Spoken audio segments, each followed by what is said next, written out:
নমস্কার বন্ধুরা, আমি দেবাশিস ঘোষ। আর আপনারা এই যে ভিডিওটা দেখতে চলেছেন, এটা দার্জিলিংয়ের 5 পয়েন্টস, 5টি জায়গা। যদিও ভিডিওটা প্রায় 1 বছর আগের বিভিন্ন ক্লিপিংসগুলো শ্যুট করা, কিন্তু সেটা আমার আনতে একটু দেরি হয়ে গেল। সঙ্গে থাকুন, পুরো ভিডিওটা অবশ্যই দেখুন, আর আমার চ্যানেলটা সাবস্ক্রাইব করার অনুরোধ রইল আপনাদের। জোরবাংলো থেকে টাইগার হিলের পথে টাইগার হিল হোমস্টে, সেখানে ছিলাম আমরা। সেখান থেকেই টাইগার হিলে সানরাইজ এবং কাঞ্চনজঙ্ঘা দেখা। টাইগার হিল হোমস্টের ডিটেলস আমার অন্য একটা ভিডিওতে রয়েছে, ভিডিওর লিঙ্কটা আমি এখানে দিয়ে দেব। Central wildlife sanctuary. Tiger hill থেকে কাঞ্চনজঙ্ঘা ভীষণ পরিষ্কার দেখেছিলাম আমরা।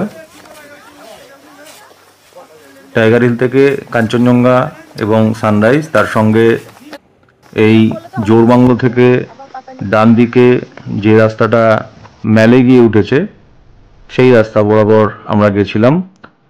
পথের ধারে পাহাড়ি রাস্তা এবং বাড়িঘর সব মিলিয়ে এক স্বর্গীয় রোড জার্নি অভিজ্ঞতা আমাদের হয়েছিল। এখান থেকেই দূরের ওই পাহাড়টা রঙ্গারুন।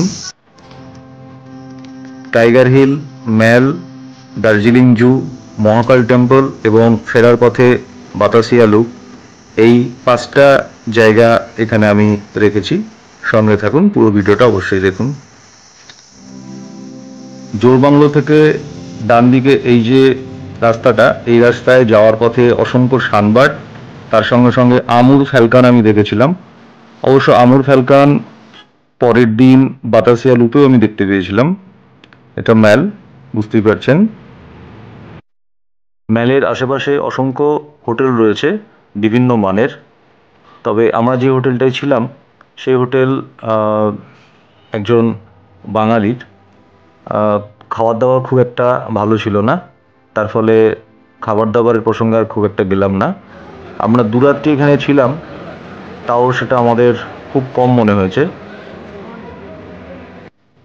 ম্যালের একটা অতি পরিচিত দোকান, বিভিন্ন আর্টিফ্যাক্টস এখানে পাওয়া যায়, তবে দামটা একটু বেশি মনে হয়েছে। কি কিনলে তুমি বাবা? অনেকের জন্য কি কিনলে? দাম কত? প্রাইস 150। আচ্ছা, ভেরি গুড।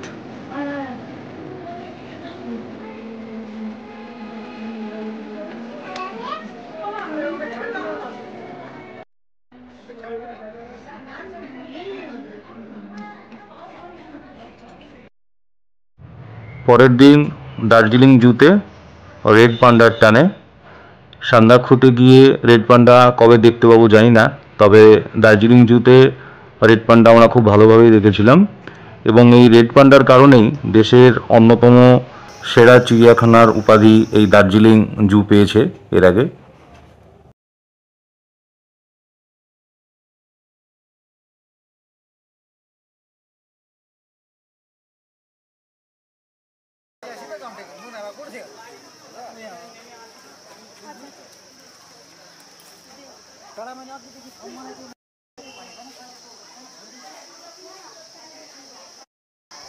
চিড়িয়াখানার ডিটেলস এখানে রয়েছে।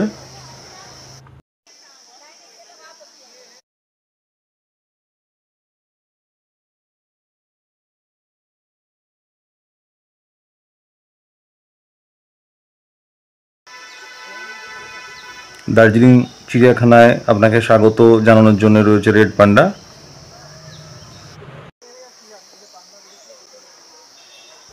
পুরো ভিডিওটা আমি শ্যুট করেছিলাম সোনি A6600, আর সঙ্গে লেন্স হিসাবে ছিল 18-105।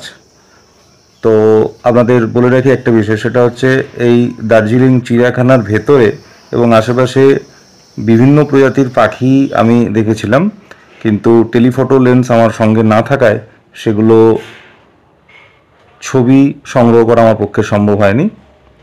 রেড পান্ডা, তার সঙ্গে সঙ্গে এশিয়াটিক বিয়ার যেটা, সেটাও এখানকার অন্যতম আকর্ষণ।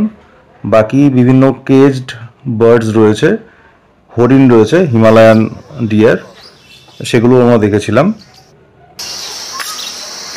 পাখির মধ্যে দেখেছিলাম রুফাস সিরিয়া, হুইস্লিং থ্রাশ, তার সঙ্গে সঙ্গে বিভিন্ন শানবার্ড। কালিজ ফিজেন্ট এখানে চিড়িয়াখানায় কেজড হিসাবে রয়েছে, তবে বেশ কয়েকজন ফটোগ্রাফারকে আমি মহাকাল টেম্পলের আশেপাশে ফিজেন্টের ফটো দিতে দেখেছি, তবে আমি সেটা দেখতে পাইনি।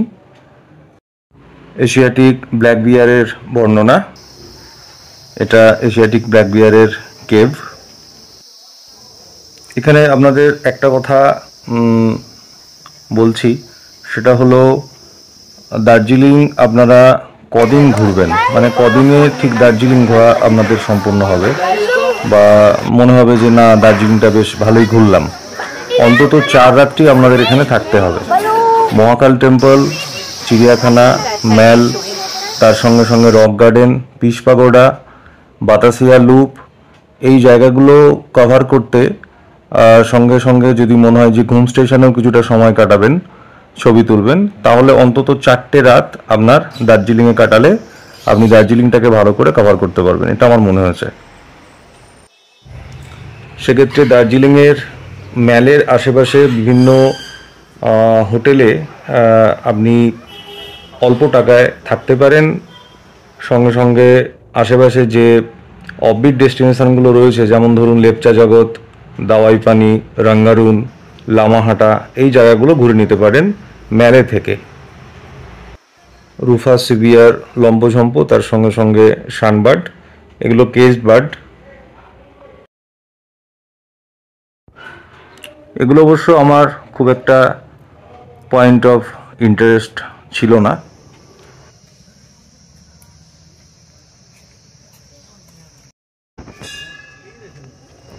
মহাকাল টেম্পল দার্জিলিংয়ের অন্যতম আকর্ষণ।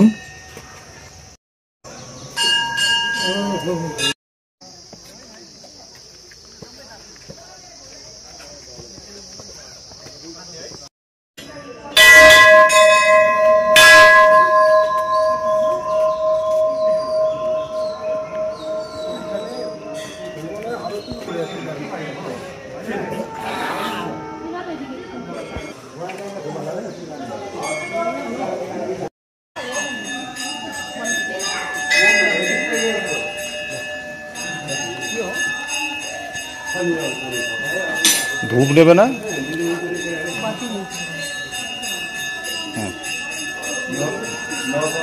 আর এই যে লাল কাপড়,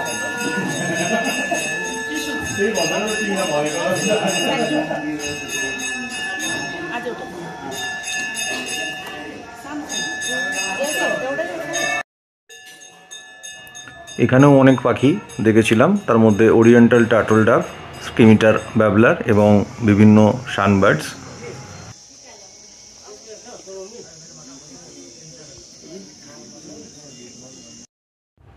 সকালে মহাকাল টেম্পলে পুজো দিয়ে আমরা বেরিয়ে পড়েছিলাম শিলিগুড়ি ফেরার উদ্দেশ্যে। পথে বাতাসিয়া লুপ, পুরো বিষয়টা একটুখানি আমাদের হুড়োহুড়ি মনে হয়েছিল। বাতাসিয়া লুপে পুরো একটা দিন আপনার কেটে যেতে পারে।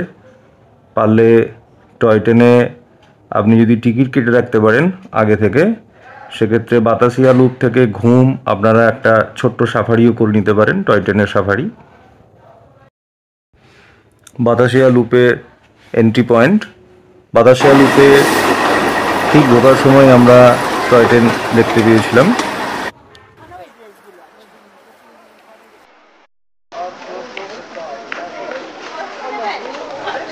টয় ট্রেনে করে দার্জিলিং, সেটা কার্শিয়াং থেকে হোক বা সুকনা থেকে হোক বা অন্তত ঘুম স্টেশন থেকে হোক, এটা একটা আমার ইচ্ছে রয়েছে।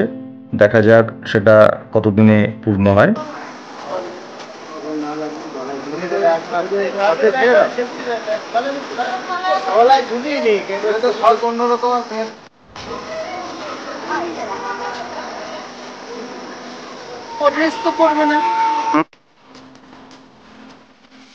আমুল ফ্যালকন, যে পাখিটার কথা আপনাদের বলছিলাম, সঙ্গে 18-105 থাকায়, লেন্সের ক্যামেরায় মাউন্ট থাকায় আমি খুব একটা ভালো আপনাদের এটা দেখাতে পারলাম না। Toy train iconic.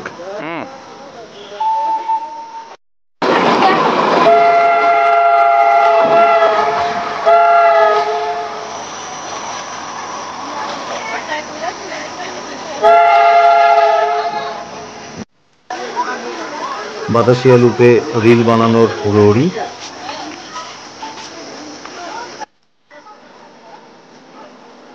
তবে টেলিস্কোপের সাহায্যে দূরে কাঞ্চনজঙ্ঘা দেখার যে হুড়োহুড়ি এর আগে আমি দেখেছিলাম, সেটা এবার একটুখানি কমেছে মনে হলো। অবশ্য কাঞ্চনজঙ্ঘা খুব একটা ভালো দেখাও যাচ্ছিল না, ফগই ছিল।